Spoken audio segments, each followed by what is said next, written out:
transformations are triggered by anger and fear. Don't make me angry. You wouldn't like me when I'm angry. Welcome back, everyone. This is going to be my Marvel She-Hulk trailer video. There's a whole bunch of Easter eggs here. I'll explain what's going on. It's all part of Marvel's Disney Plus Day, so we'll break it all down. I'm Jennifer Walters. I'm a normal lawyer. Well, not that normal. I love the whole tag that they included in there for the 1970s Incredible Hulk TV series. Both of them dressed in 1970s gear and them filming it in a way like cropping it with that square aspect ratio as if it's part of the Incredible Hulk series. Don't make me angry. You wouldn't like me when I'm angry. But if you're brand new to the channel, I'll be doing videos for all these episodes when they premiere next year. We have Hawkeye episodes that are starting in a couple weeks. I'll be doing videos for that as well. And I'm doing a Disney Plus giveaway for memberships. All you have to do to enter is be a subscriber and let me know what else you want them to do with the Hulk family within the She-Hulk and the other Hulk stuff they're doing on Disney Plus. But just starting with the footage, the big thing here is them introducing Tatiana Maslany, who most of you remember from Orphan Black or some of the other series she's done. She's a fantastic actress as MCU Jennifer Walters She-Hulk, everyone's favorite green 8-foot-tall lawyer. Obviously, Mark Ruffalo's Bruce Banner Hulk is a big part of this series, a big part of her origin story. We also know about some of the other characters that are showing up, like they've talked about Daredevil having a cameo. We also know that the Abomination, which we just got done watching during Shang-Chi and the Legend of the Ten Rings, is going to cross over as well. A lot of questions about what was going on with him during that. Maybe you'll start controlling those punches like we practiced. The way they cut the trailer footage here, it also seems like it's from the first couple of episodes, because it's supposed to be 9 episodes like WandaVision, so the episodes will be about the same length as WandaVision, and they pitched it as a legal comedy, the way that Kevin Feige was talking about it. They might have made a couple of tweaks to that in the last year or so, but the idea is because they have 9 episodes and it's a legal comedy, she's going to be acting as a lawyer during a lot of the episodes, defending other superheroes. They'll be using that idea to cameo a lot of different MCU characters and a lot of deep cuts. So like that's how you get Abomination. That's how you get the Daredevil cameo because he's also a lawyer, Matt Murdock, during the day. It's just an opportunity to cycle a whole bunch of really cool Marvel cameo scenes through the episodes. But early theory, this clip here, even though it's just kind of meant to be a funny promo the way they're using it in the trailer here, I think this might actually be an in-universe ad for her lawyer services, and she just has Bruce Banner help her film an ad for her lawyer business after she's become She-Hulk, and the dialogue is just a big wink at the Incredible Hulk TV series, and they're dressed as if they were actors inside the 1970s Incredible Hulk TV series. Mr. McGee, don't make me angry. You wouldn't like me when I'm angry.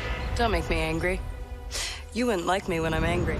I'm just laughing so hard at Mark Ruffalo's sideburns there.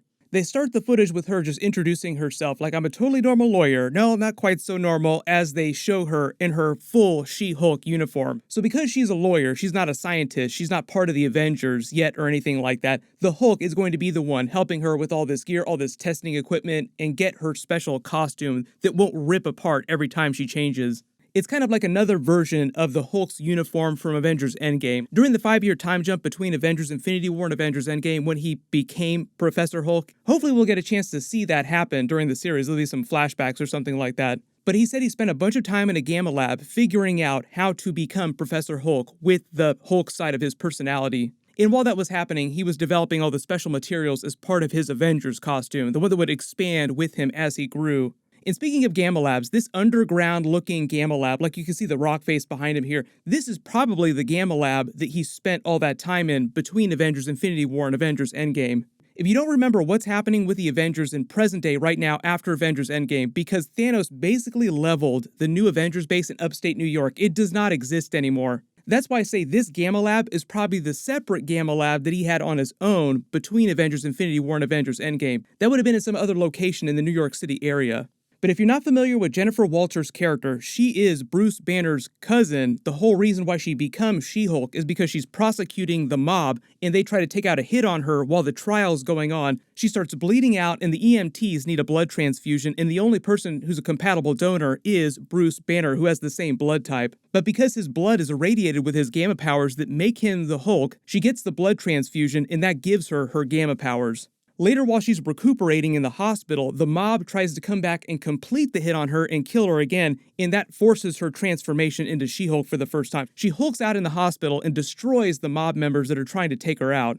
Then she starts working with the Hulk to try and figure things out, figure out her powers. But in this opening scene, when she's practicing yoga here, this is obviously meant to be her just trying to clear her mind. And it's just a bit of a joke on the idea that the Hulk tells her later, these transformations are driven by anger and fear. And the whole joke is that because she's a lawyer, it's an incredibly stressful job, she goes through that entire spectrum of really extreme emotions during her trials. One of the other differences, though, between She-Hulk and the regular version of the Hulk, I'm talking about the Incredible Hulk like Bruce Banner when he's full Hulk, not the current Professor Hulk version, is that most of the time in the comics, she walks around in sort of that halfway Professor Hulk type of form. Like you also see this clip of her here out in the town in this really nice formal gown as if she's going to this special event, but she's green and 8 feet tall.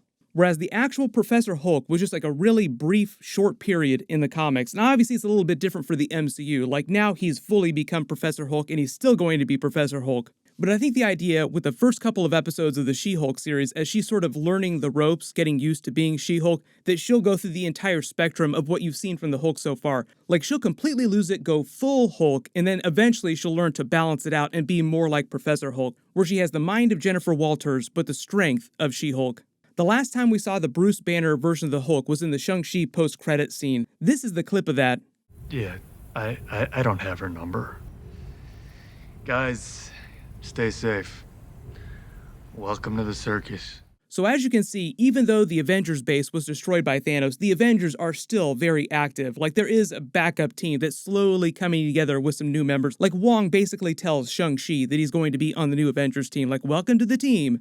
Side note, there are a lot of other theories about what's going on with the 10 rings. That mystery signal, is that connected to the rings that Phastos creates during the Eternals movie? I'll do a separate video about that at some point because it is a really cool theory. But bringing it back around to the Abomination, I think the idea in bringing the Emil Blonsky Abomination back is all setting up this whole Thunderbolts Dark Avengers long run, like a sort of reverse Avengers arc across these new Marvel Phase 4 movies, with Val sort of being like the dark version of Nick Fury, going around assembling a team, so to speak. I'm putting together a team. We just didn't see her during the Shang-Chi movie, but we did see Wong, like he had been working with Abomination for a while, like they had been working together on him getting himself under control. They fought in that tournament, Wong handed him his ass, but it seemed like they were kind of old bros the way they talked to each other in the locker room. Then he takes him back to whatever that holding facility is where they're keeping him, which is like a more hardcore version of this containment cell inside Bruce Banner's Gamma Lab where he's helping test She-Hulk.